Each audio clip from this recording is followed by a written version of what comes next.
Alright guys, I've been meaning to make this video for quite a while now, but I did want to get as much research done, and it's taken years to really figure out all the ins and outs of the different TDIs, and I'll start by saying I still don't even close to know all the things there is to know about these things, especially with the different eras of them and the newer common rail engines.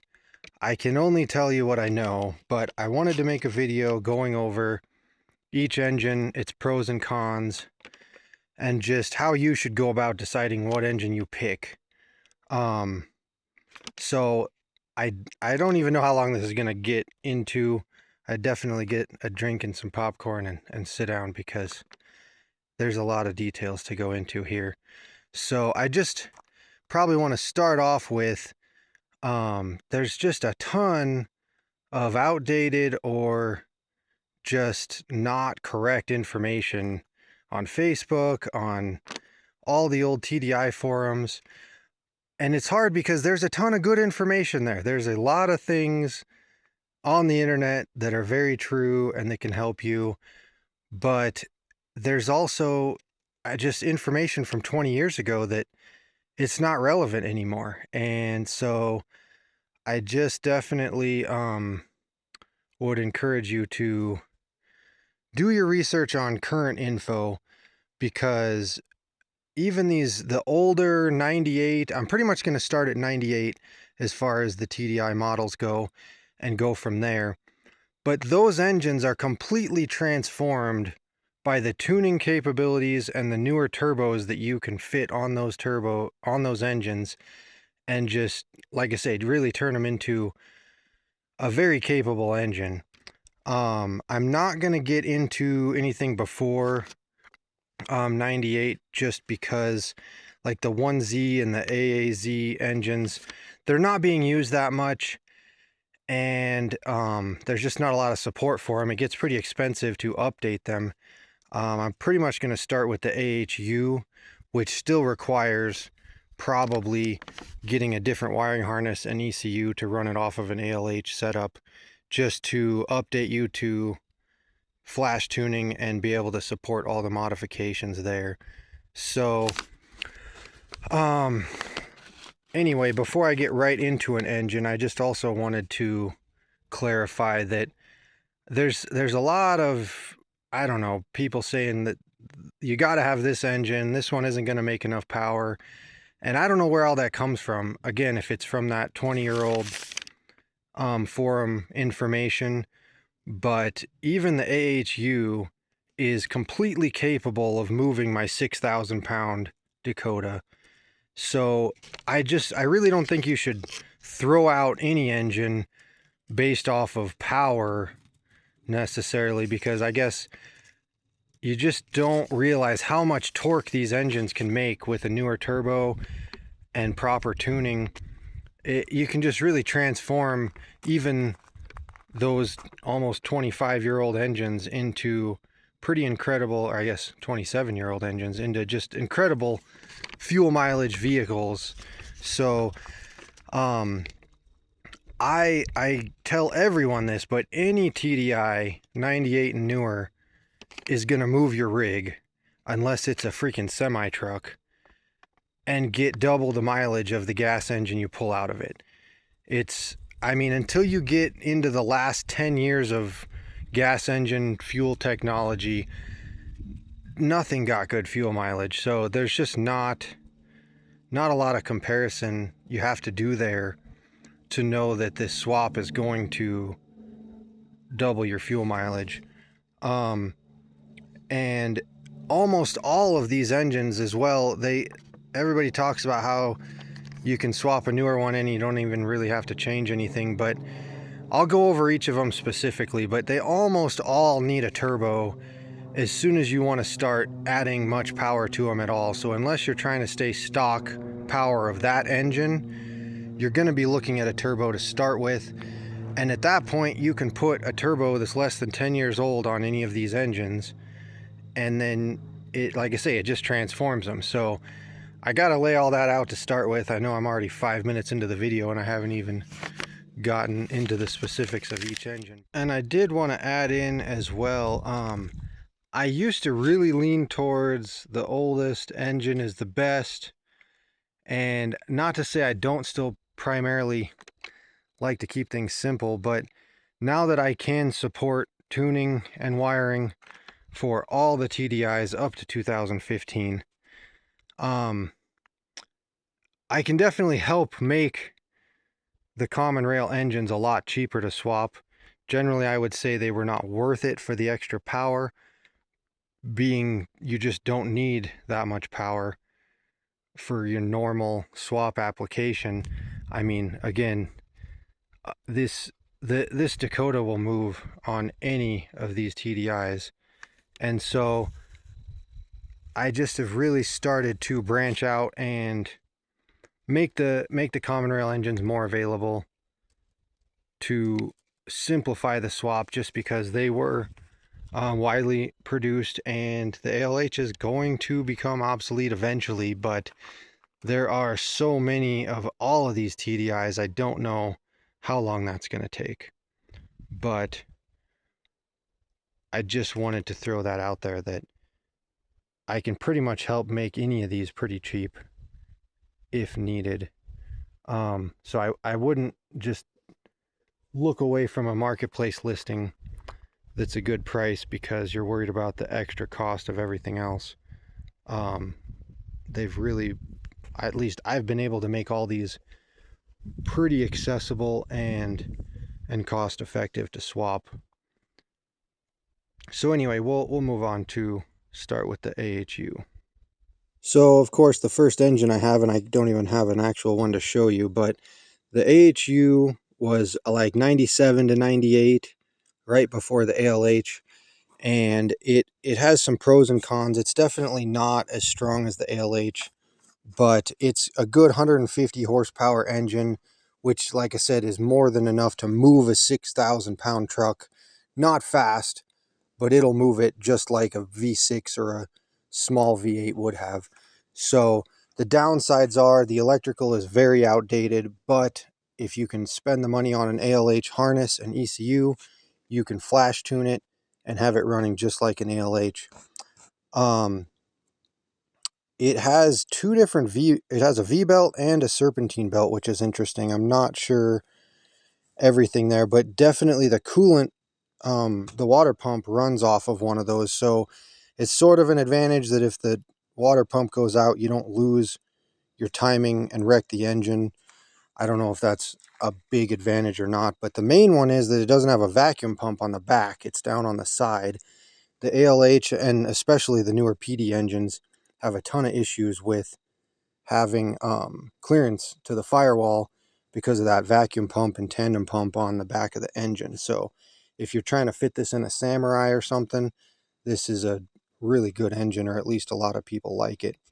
So those are pretty much the key points I'm going to go into on that one, being I don't have one here to really show you a lot of stuff on it. So then we'll go to the ALH. So that is the primary engine that I've used in most of my swaps. And a lot of people ask me why I picked the ALH, and honestly, it's just out of availability. These just are common enough still around here that they fall into my lap all the time. So it is considered the most reliable TDI they made. It doesn't really have camshaft issues, but I do have to go ahead and just, again, one of those things, I don't believe that any TDI camshaft will run as long as the engine will. The PD engines wear them out very fast because of a poor design, but the ALH still will eat lifters and the cam. It just really depends on using the proper oil and everything else. But even with that being said, I have completely destroyed a head on one of these ALHs at about 346,000 miles. The lifter wore through, cracked, and the cam just demolished it and shoved it into the head and just destroyed it. So I really still consider the camshaft to be a maintenance item no matter what engine. It's just got to be inspected so that something like that doesn't happen. But this is I would say probably the most commonly swapped engine. And again, that's why I put it in both vehicles here. I have an engine laying out I can show you, but obviously it's distinguished by the manual injection pump. You could see that in the AHU. The biggest difference between those two is the AHU has a 3-bolt metal or steel valve cover versus the aluminum valve cover on the ALH. One nice thing about these TDIs, every engine is distinguished by the valve cover. Every single one has a different valve cover, so it's kind of nice to be able to just pop the hood and you can see right away which engine you're looking at. But the things to go over on the ALH, a lot of guys like making it a mechanical TDI, fitting a Bosch mechanical pump on here so that there's no electronics needed. Usually you're going to need to fit a wastegated non-VNT turbo onto here as well, which is definitely doable. The biggest problem with that idea is you almost need compound turbos at that point to control EGTs in a bigger rig. I see them swapped, and I've helped people swap the mechanical setups with a wastegated turbo, but not being able to tune the turbo separate from the fueling, you really are forced to just either add fuel or subtract fuel to work on EGTs, where you can actually change boost levels with the tuning without changing fuel levels, and you can keep your EGTs down by adding drive pressure. So I do usually recommend staying electronic. I'm not going to say I don't have my mechanical pump on the shelf for doomsday that I can throw on any of my rigs, but until doomsday, I do think you can just take advantage of the electronics and not deal with trying to fight EGTs, especially on these bigger rigs. I'm running 35, 37-inch tires, even 40s on the Jeep and the Dakota sometimes. I just don't think, until I started messing with compound turbos, there's no way I could do a single. I did try that on the Jeep a few years back. I had a wastegated GT 2052 turbo, and I mean, honestly, it worked great. It made boost about 1700 RPM. Worked very well for me, but the only way to keep EGTs down was to downshift, so I was using less fuel. There was no tuning option to fix EGTs being too high when I'm fighting a headwind or something like that. So anyway, let me roll over here to an engine so I can kind of show you some of the details on it. All right, so I have this ALH kind of halfway torn down here. It was locked up, just to kind of give you a visual of everything. Got the BHW over there we'll talk about later, but probably the only other things I was going to mention were the AC compressor being at the bottom is not good for differential clearance on a lot of swaps. So if you're looking at using the ALH, it's going to take some lift, or it just depends. Like my 91 Toyota, there was nothing there, so it could hang down freely with the differential on the passenger side. But if you've got a driver's side differential drop, the ALH can be a pain to retain your air conditioner. That's probably the only downside to this thing at all. And I don't think I talked about the horsepower, but I have pretty successfully tested 240 horsepower on this engine in stock form. Again, that is not what you're going to read in forums, because it takes tuning that they just didn't do back then. This engine can only handle more like 180 to 200 horsepower below 3000 RPM, somewhere in there. But tuning can limit your power down low and let you open it up on top. So from 3000 to 5000 RPM, you can still safely have an over 200 horse engine and not touch it internally. which I think has led a lot of people astray on what the capabilities of these older engines are. Once this thing is spinning, it can handle a lot of fuel and boost. And that just, it's not readily talked about, but I definitely want to encourage you to, I don't know, talk to me, do some more research, something to kind of give you some more information before you decide these older engines are just too outdated for you, because I've really just been able to experiment and get them working pretty flawlessly. So the next thing I'll probably go to is the BEW. And here I just have a parts car. It hasn't been torn out yet. The automatic is out. So this is your BEW. Nice flat plastic valve cover with the vent pointed forward. That's pretty much your distinguishing factors there to tell you it's a BEW. Obviously it's on the timing cover as well, but those are just your quick telltale signs. So on the BEW, this came out in 04, and it's kind of the first experimental, I should say, I think, of this that we got in the US, because they used flat top pistons instead of having dishes for the valves, and it's the only engine they did that on. I don't know if they were planning on not having to have the dished or the recesses for the valves, but everything else after that got them again. So seems like they were trying something and it didn't work out as planned. But it does make it complicated to switch parts around with this engine versus any of the other TDIs, with those piston differences. But I think primarily getting into the PD engines, they tried to put a whole nother set of lifters or a whole nother set of lobes on the same length of cam as the older ALH to run the injectors inside of the head, and the lobes are just not wide enough to last. From the research I've done, you may get a few here and there that, I don't know, were made on the right day or something, but primarily I think you have to expect most PD cams are not going to last 200,000 miles.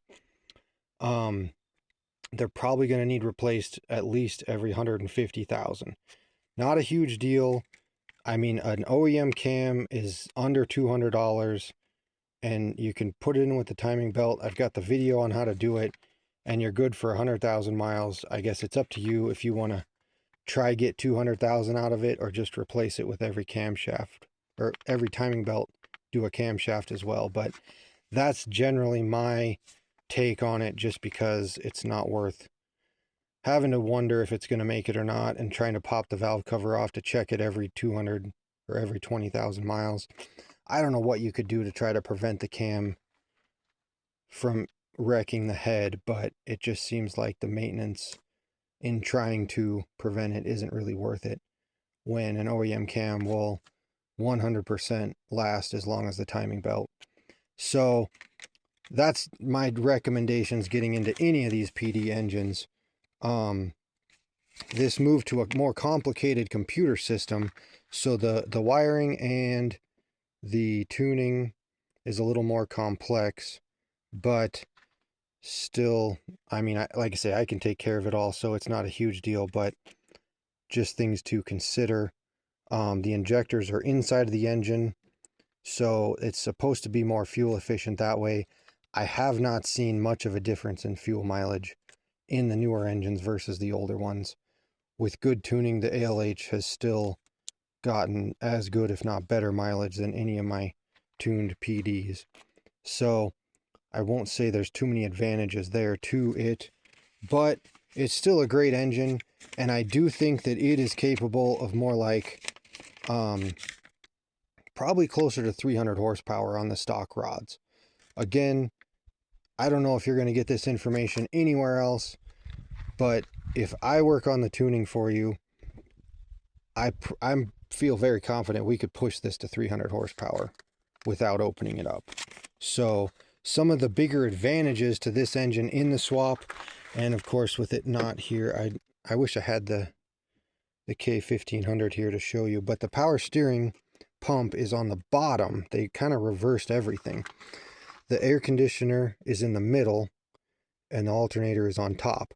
So there's a lot more clearance down low for your differential. So it's a pretty good combo there to have the power steering pump, which is really small, on the bottom. You can do it in a stock height vehicle a lot easier. So I think that's pretty much about what I wanted to talk about. The stock injectors are good for about 160 horsepower, and it's really easy to upgrade. Any of the PD engines will take any of the PD injectors.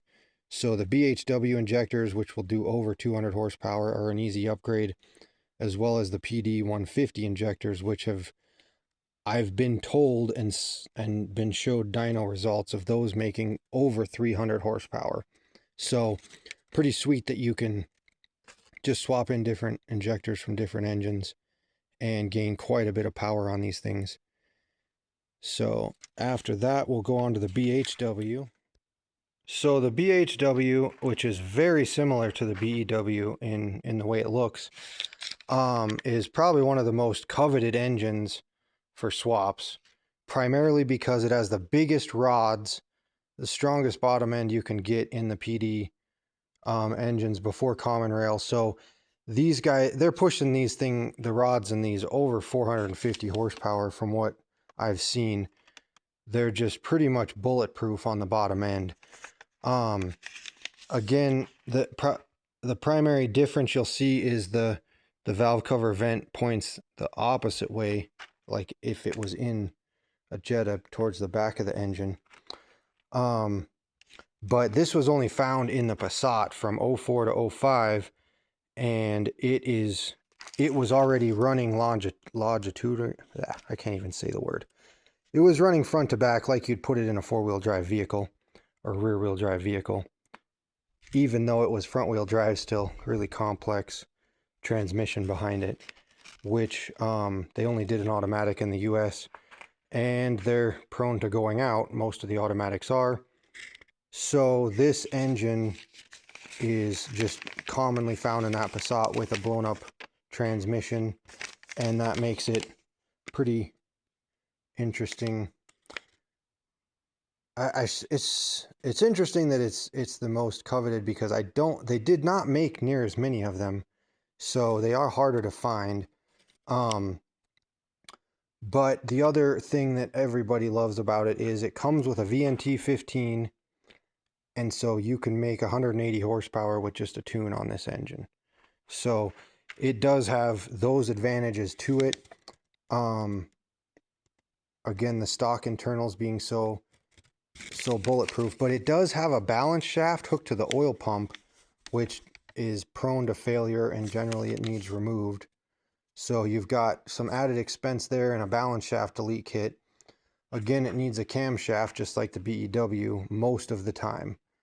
And like I say, I'd recommend it all of the time. But if you want to try get away with it, you sure can if it looks good and run it. But I still recommend checking it periodically throughout its lifespan.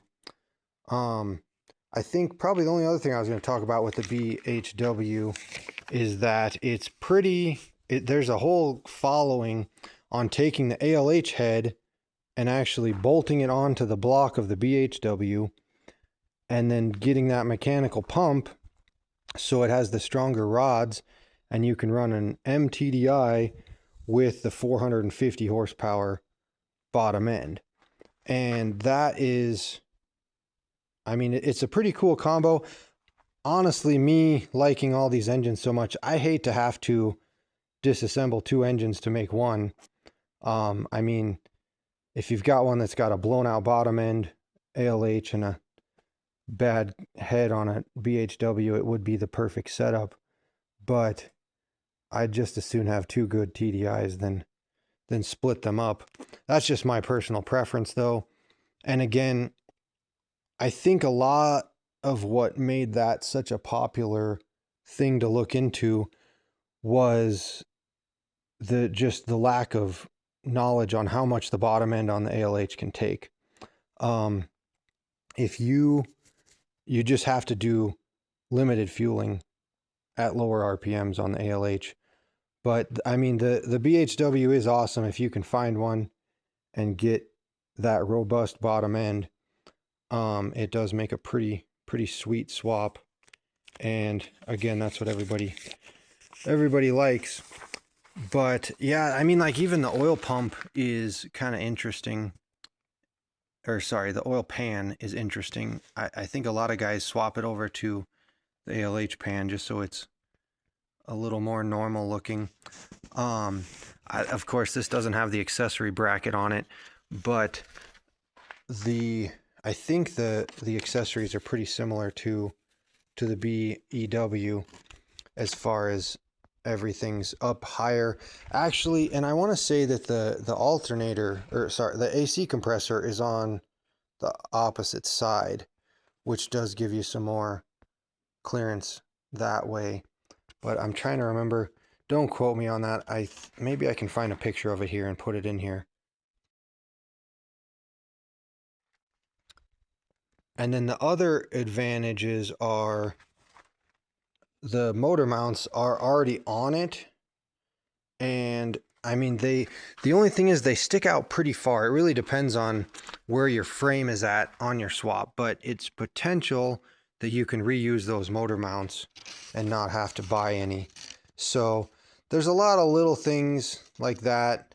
It does come with a bigger oil cooler, which I know a lot of people want to swap to the upgraded oil cooler, but even this smaller one that comes on the ALH, honestly, with a brand new one of these, I have not had any trouble monitoring my oil temp. They just do not have issues with oil temperature, at least running synthetic oil. The coolant temp has to get really hot before your oil temperature is an issue. So after the BHW, I will go ahead and go to the BRM. All right, and the last engine that I have in my possession is the 06, it'd be 05.5 to 06 BRM. I actually have this thing pulled out for the next swap I'm doing. But it is distinguished by this sloped valve cover, still plastic, but just definitely got the circles on top and everything. Way different than the BEW. And probably the biggest thing moving into this 06 is everything goes to CAN bus control for the wiring, including even the AC compressor is CAN bus controlled. And they went to electric power steering, which if you're going to keep the swap simple and reuse all the VW components, you do have to figure out a power steering pump on this engine as well as the common rail. They do not support the power steering pump anymore. But other than that, this engine is pretty comparable to the BHW. I don't know how much testing has been done on it, but the rods on this engine are a little smaller. I don't know that I'd push it past 350 horsepower, but it is stronger than the BEW and just a very, very good option for an engine. Other than the wiring being all CAN bus controlled, there is not much of an avenue for cruise control because of the inputs needed to make the ECU happy. It's the same thing with the common rail. They went to an EDC 17 and this late model 16 ECU that's on the BRM just do not play well with your normal 12 volt on off functions. So I think I've seen in the US where the cruise control was like a whole separate unit that the guy had, and it was taking the throttle inputs and kind of like jumpering them in. Anyway, I don't know that you would have any options there, so I don't think you should look at this engine unless you want to deal with not having cruise control. Of course, it still has the cam issue, and it also starts the era of the turbos pointing towards the front of the engine, which is pretty problematic for most of these rear-wheel drive swaps. So generally speaking, anything newer like this, you're going to want to do a different turbo on. I've started welding just different turbos on the correct way so you don't have to deal with it. And I can definitely help anybody with that needs it. Other than that, there's not a whole lot more to talk about on this one. Everything's pretty much in the same place. It has a different oil filter housing, but it is just still a pretty solid engine with a little bit more power, like I say, than what the ALH can handle. So it's definitely a good middle ground there, as long as you don't need power steering or you have a fix for it, which there are some electric power steering pumps that can fix that. All right, and the last set of engines I'm going to talk about are the Common Rail 2009 to 2015 engines. That would include the CBEA, the CJAA, and the CKRA. I don't have any of these engines in my possession. I've honestly never even seen one in person. Really, they're just not very common out here where I'm at.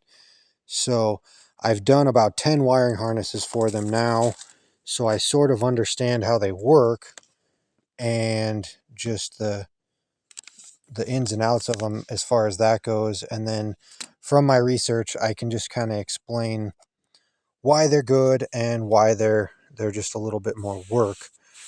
Generally, they're considered the best because I don't even know how much horsepower these things can make. I would say the sky's the limit.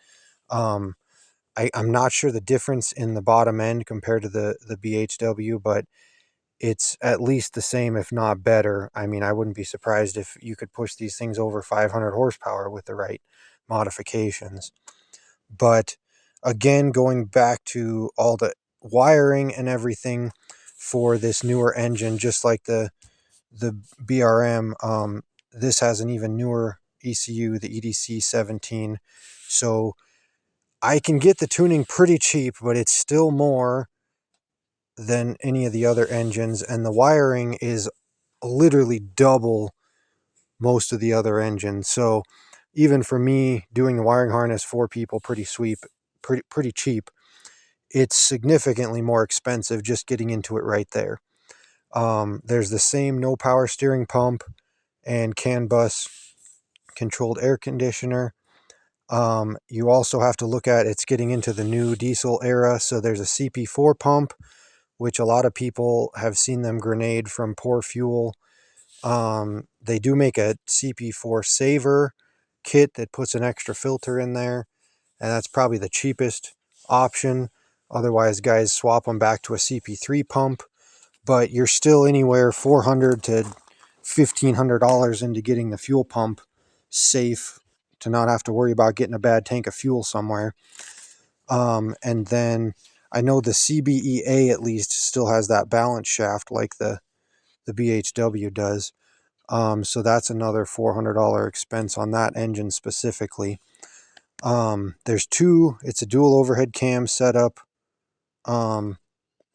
It's a lot harder for your first. I mean, if you've never messed with a timing belt or a diesel engine, you're starting off with a pretty intense setup there to figure out.